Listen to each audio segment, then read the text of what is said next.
Bienvenue, on va parler de la mentalité pauvre et la mentalité riche. Si jamais vous n'avez pas encore eu la chance de regarder la première partie de les sujets mentalité riche, mentalité pauvre, je vous mettrai les liens comme ça vous pouvez le voir. Donc dans les vidéos précédentes, on s'est mis d'accord qu'il existe quelque chose comme mentalité riche et mentalité pauvre. Ici, comme promis, on va regarder un exemple réel dans la vie normale et on va voir comment la mentalité riche et la mentalité pauvre réagissent sur la situation. La situation qu'on va analyser, c'est la situation de mon rêve, ma maison des rêves. Donc, je vous présente ma maison des rêves. Moi, quand j'étais petit, quand j'ai dessiné une maison, je l'ai dessinée comme ça. Clairement, il n'y a pas des autres maisons à côté, ça c'est un. Clairement, j'habite pas dans un grand building avec 10 000 appartements où je dois cohabiter avec deux autres gens. Ce que j'aimais bien, c'est qu'il fallait avoir un grand jardin, il fallait y avoir des arbres avec des avocats, des mangos, des papayes. Bon, on habite en Belgique, donc je suis obligée de me contacter des pommes, des poires. Il y aura aussi des fraises, j'adore les fraises. Et voilà, j'aime bien les fleurs, donc j'aimerais bien avoir des fleurs. Et ce que j'aime pas du tout, c'est s'égarer dans la rue. Vous savez, quand vous devez vous garer juste dans la rue, dans les parkings publics, si je peux dire ça comme ça, parfois on vous met des papiers comme quoi qu'il doit faire des travaux et qu'il faut que votre voiture ne soit pas là. Moi, j'oublie toujours et on prend ma voiture avec. Donc du coup, moi j'aimerais bien juste avoir quelque part à l'intérieur de mon villa où je peux d'or garer ma voiture. Mais bien sûr, j'ai envie aussi d'avoir un garage interne, à l'intérieur de ma maison. Très important, j'ai pas envie d'être juste au bord de rue, donc j'ai pas envie de voir la rue dans ma maison. Mais donc il faut avoir un petit chemin qu'il faut croiser avant que tu arrives sur ma maison. Voilà. Et comme voiture, clairement, berline. Pas des sportback, break, je sais pas quoi. Je veux une voiture berline. Un cabriole jaune ne fera pas du mal avec un top. Et j'aimerais bien que ça soit à Tervuren. J'aime bien la nature. Et là-bas, il y a des bois, donc je peux me promener. Il y a des parcs et sûrement qu'il y a des activités pour les jeunes. Et donc, je crois que moi et ma famille seront heureux là-bas. Quelque part qui se trouve encore une autre maison de mes rêves, c'est à Nairobi parce que j'aimerais bien habiter là-bas. Je vais vous mettre les liens. Mais c'est un villa avec piscine, parce que ça ne sert à rien d'avoir une piscine en Belgique. Et il a des chambres qui se transforment. Donc, genre, vous êtes assis dans une bibliothèque et tu appuies sur un bouton et ça me transforme en bar. Oui, je sais, c'est sympa. Ouais. Bon, bref, arrêtons de nous rêver, mais regardons comment les gens avec la mentalité pauvre réagissent sur la situation et les gens avec la mentalité riche réagissent sur la situation. Disons que ces gens croisent tous les deux quelqu'un qui va à la maison. Bon, on n'a même pas besoin clairement d'aller sur les sites des ImoWeb ou les sites de real estate pour qu'on sache que ça coûte cher. Et on va supposer qu'ils ont un salaire normal, moyenne, j'en sais rien, 2 000 € par mois. Tous les deux, ils savent qu'aujourd'hui, ils ne peuvent pas acheter la maison. Quand ils vont croiser la personne, mentalité pauvre, il va lui-même se poser, puis-je acheter cette maison? Est-ce que je peux acheter cette maison? Sa réponse, il sera non. Donc, il va s'arrêter lui-même. Il ne va même pas aller poser la question à l'agent immobilier. Lui, il va poser la question à l'agent immobilier, comment je peux acheter cette maison? Donc, il va demander la liste qui contient les conditions pour acheter la maison. Qui sûr qu'on va lui dire, il faut juste peut-être être très blanc, je ne sais pas quoi, il se met des fanières blancs, il vient, il achète, la vie est belle. Ah, tu vois? Et donc, il va demander la liste. Disons qu'ils ont tous les deux posé la bonne question, comment je peux acheter cette maison? Et qu'on les a dit, il faut juste voir 1 million.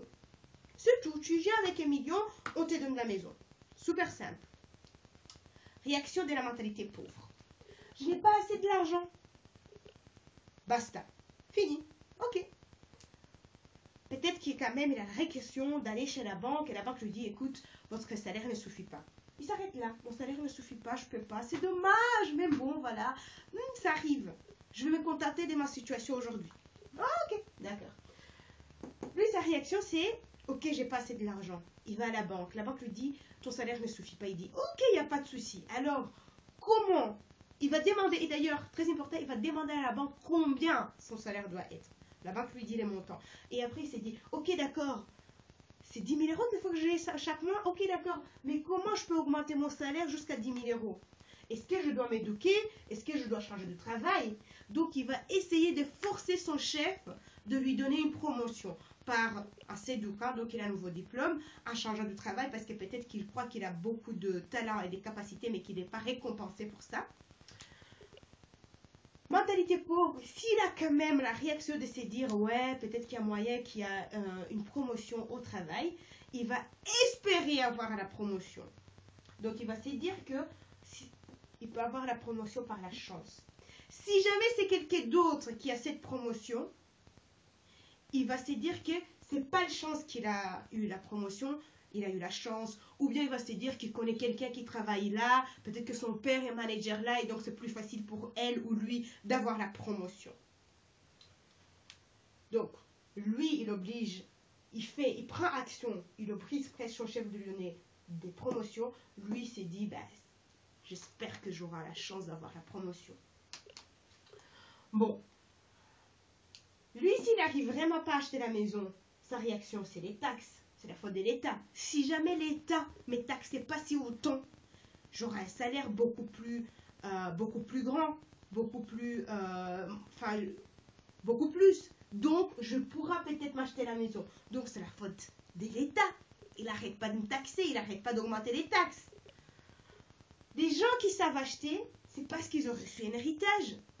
Mais écoute, ouais, c'est vrai que mon ami peut acheter, mais c'est facile, hein, c'est facile quand ton père te donne 500 000, hein. C'est clair, quoi, tu vois, hein, je veux dire, voilà. Je ne sais pas si vous commencez à comprendre, mais lui, si jamais il ne s'est pas acheté cette maison, c'est la faute des facteurs, c'est à cause des facteurs externes. C'est pas de sa faute. C'est la faute des facteurs externes. Il est impuissant. Lui, sa réaction sur la situation, c'est ok, c'est vrai, je peux augmenter mon salaire, on n'est pas encore là, mais est-ce qu'il y a encore moyen que je gagne autrement l'argent? Donc, il va commencer à investir. Est-ce que si jamais, s'il s'est dit je paye beaucoup de taxes, ok, d'accord, c'est vrai qu'aujourd'hui je paye beaucoup de taxes, mais est-ce que si jamais je deviens dépendant, je vais payer moins de taxes? Ok, d'accord. Prochaine question aussi qui est super importante, c'est qu'il va faire, c'est qu'il va se demander, il va chercher les gens qui sont déjà propriétaires, des exemples de propriétaires. Même s'il trouve que la personne a hérité, il va se demander, mais ok alors, ils sont où tes parents? Parce qu'ils ont dû à certains moments acheter cette maison. Donc il va chercher des mentors pour s'éduquer. Donc en conséquence, il va commencer à s'éduquer sur l'argent. Il va commencer à se demander comment gagner plus de l'argent. Donc il va chercher des mentors. Qu'est-ce qui se passe? C'est que lui, il se sent puissant, il se sent responsable. Si jamais lui, il ne sait pas acheter la maison de 1 million, c'est de sa propre faute. Donc il se sent puissant. Il s'est dit qu'il a la capacité de faire ce qu'il faut pour arriver là. Donc il sera beaucoup plus motivé. Il est puissant. Grande différence entre aussi les deux, c'est que lui, il planifie comment arriver là. Lui, il s'est plaint. Parce que de toute façon, il ne peut pas faire beaucoup, il est impuissant. Il est victime de son environnement. Il est victime de ses circonstances, donc de son status quo. Il est victime. Donc du coup, il s'est plaint tout le temps parce qu'il ne sait pas faire beaucoup plus que ça. Mais vu que lui est puissant et responsable pour sa propre situation, il commence à planifier et il commence à se dire comment il a arrivé là. La grande différence, c'est quoi? C'est que lui, si jamais il n'arrive pas à acheter cette maison, ses enfants pourront acheter cette maison. Parce que disons qu'il fait un plan et s'est dit, putain, ça va me prendre quand même 75 ans pour acheter la maison. D'accord? Mais ses enfants, peut-être qu'il va arriver à 500 000, 600 000, et ses enfants, ils vont arriver à acheter la maison.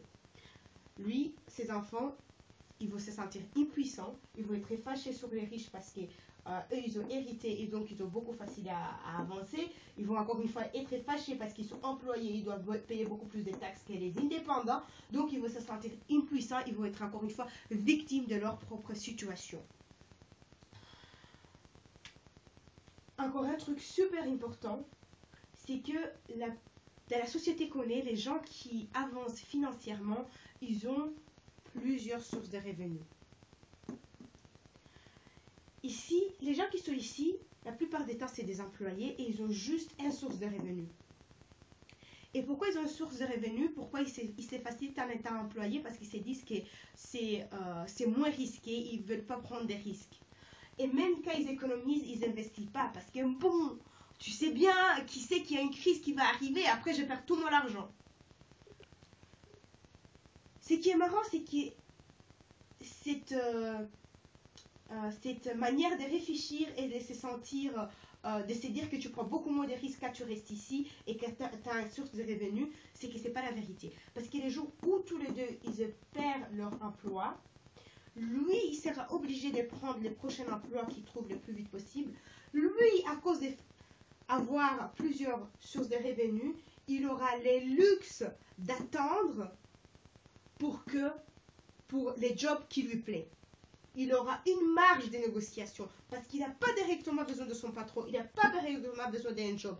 Qu'est-ce qui va se passer? C'est que lui, il va prendre des jobs où on lui paye plus. Lui sera obligé de prendre les jobs qui viennent, les premiers qui viennent, le premier job qui trouve. Très important, ici on est impuissant, on est victime de notre environnement. L'effet qu'on ne peut pas avoir ce qu'on veut, c'est pas de notre faute, c'est la faute des facteurs externes qu'on ne peut pas contrôler, donc on est puissant et donc on se plaint.